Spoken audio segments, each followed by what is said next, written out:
Magandang umaga mga guys. Kami nga pala pupunta muna ng Barangay Bayabas. Dito kami dumaan sa part ng papuntang Tanag. At may daan dito sa kabila sa Villahermosa. Susubukan natin dumaan dito sa daang ito. Ayan. So maganda na rin yung kalsada.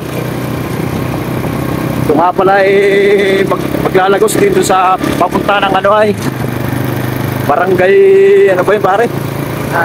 Bayabas. Bayabas, yung isa, yung nasa dulo pa. Ano ba? Kagakag. Kagakag. Diretso rito ng Kagakag. At medyo maganda na rin ang daan.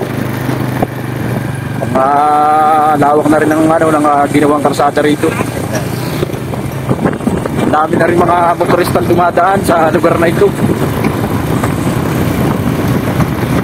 Kayo ay pupunta sa part ng Bayabas, Barangay Bayabas o Kagakag ay dito. Maganda rito dumaan din. Medyo malapit.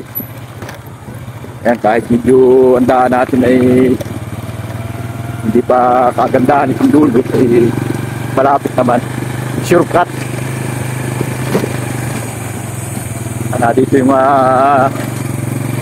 nagkaganda ang mga puno ng mga mahogani sa tabi. Ayan,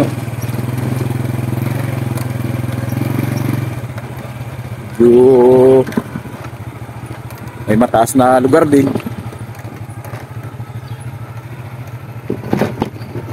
Dito maganda rito mga guys na sa umaga maglakad-lakad din at medyo malamig. Parang pag-akyat ng zigzag road. Ayan.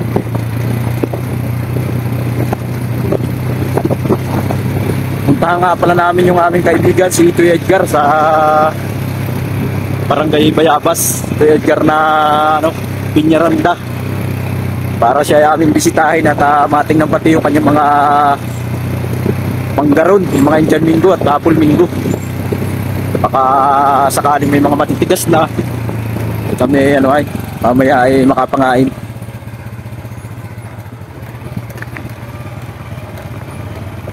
Ay, itong bahagi nito yung kabakay siminto na rin.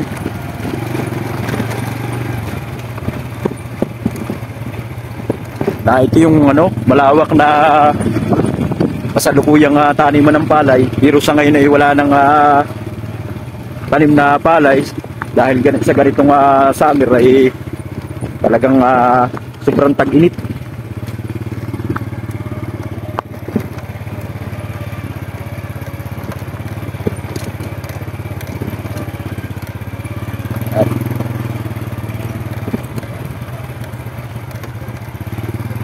Yung maganda pa itong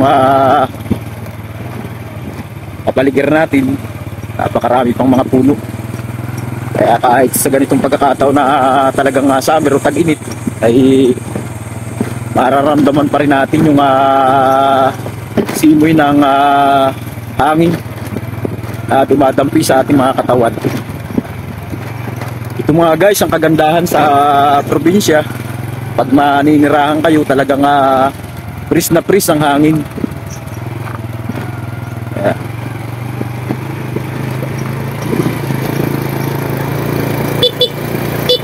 Tao, pataas na tayo.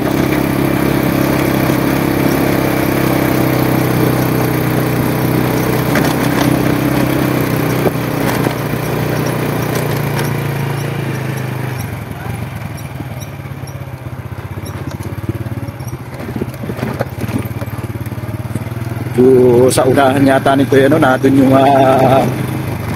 pinakang bahay pulungan o bahay na yun. Padadaan natin yung pare bahay na yun ng barangay Bayabas ba pare? Banabahin. Banabahin. Medyo dadaanan pa rin pala natin yung barangay na Banabahin. Pagkakarating itong barangay na ito. Napakalaking tulong kung nagkaroon dito ng ganitong kalsada. Dahil ang mga residente dito ay talagang kahit magpabalik-balik ng bayan ng Lopez. Lalo na pagka sila ay uuwi, namimili ng kanilang mga pang-araw-araw na pagkain, yung mga groceries, ay talagang napakalaking tulong itong parsadang ito. At medyo malapit na tayo dun sa dadaan natin yung bahay na yun ng Banabahin.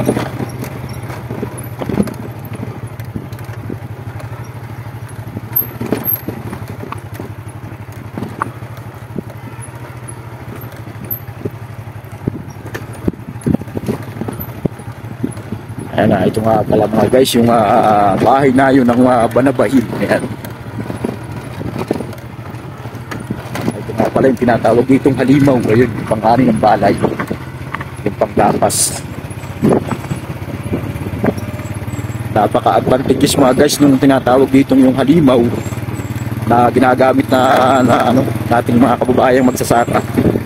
Dahil napakabilis na gamitin nyo sa pag-harvest o pagagapas ng palay.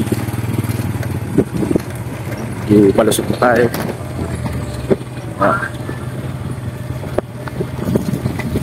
Lakap natin yung napakagandang simoy ng hangin dito.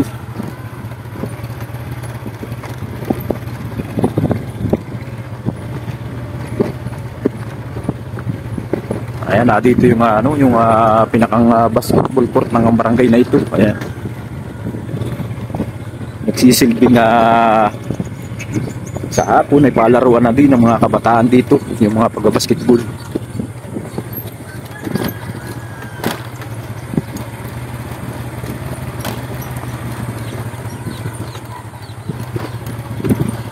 Medyo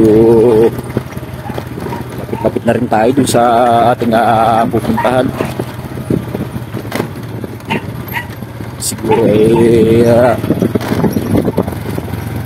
sobrang kalahati ang ating natatanggit.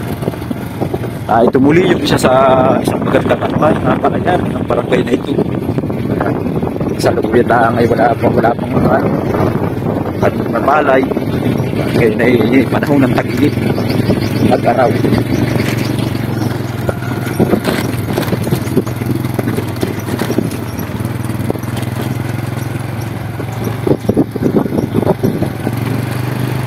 Pa rin tayo sa ayan, napakaraming mga nagtataasang mga puno ng niyog at mga puno ng Indian Mingo ang tawag dito sa amin.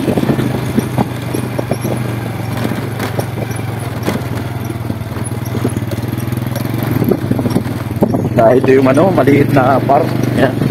Hindi tayo tumatakbo lang kaya hindi natin napansin.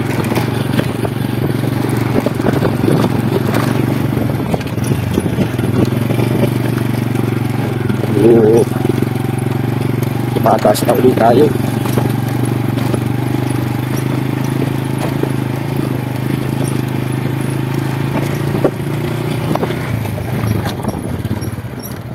Yung puno nga pala yan ang ayungito ang tawag dito sa amin, star apple. Yan.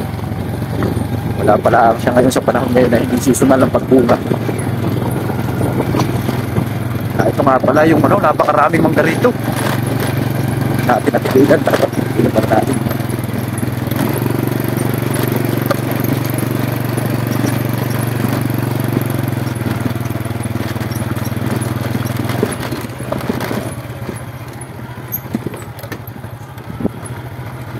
Talagang sagana pa rito sa samot-saring mga puno. Kasalukuyang yung iba, yung mga nagbubunga. Yan, ito yung puno ng langka. Ito yung yung tadaan natin yung jagmangga. Ayan, may mga bunga siya. Ayan. Ayan. Ganda ng mga bunga.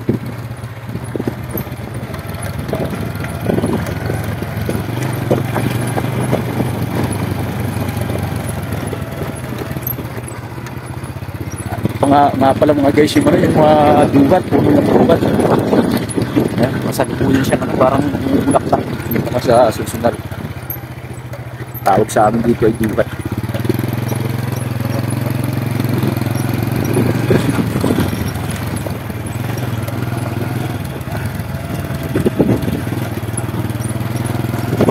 yan na parang lagay na yan yung nagsisilping ano pang ano nila ng lalagay na water pump sa barangay na ito. Ito yung malawak na taniman na naman ng ito pare, ano? Mahogany. Yan, mahogany plantation. Yun yung napakaganda rin ano, uri ng kahoy. Matigas yung kahoy na yan. Yan, napakalawak. Yan mga guys, so, talagang napakalawak ng mga taniman. Siguro mga ilang years na rin yan na naitanin, kaya malalaki na.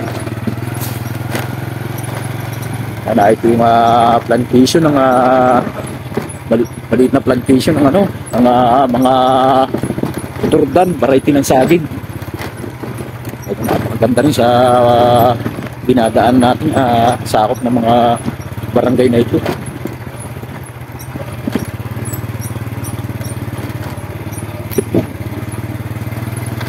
Talagang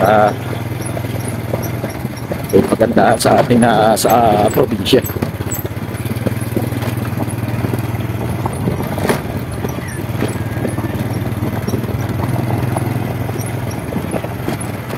Malapit na tayo.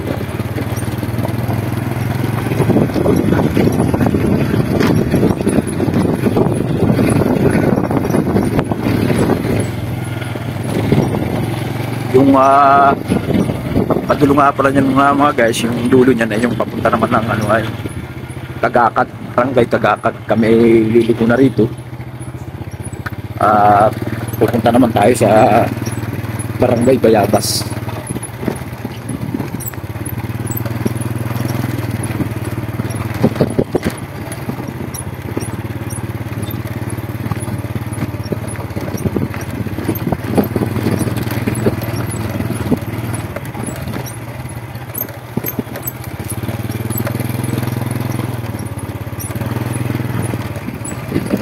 Dadaan tayo ng ano ay hanging bridge, yung ginagawang tulay ni ano ay Doktora Hilintan, ang ating mahal na gobernador ng Quezon. Ayan, tayo. Ito yung siya nagpagawa.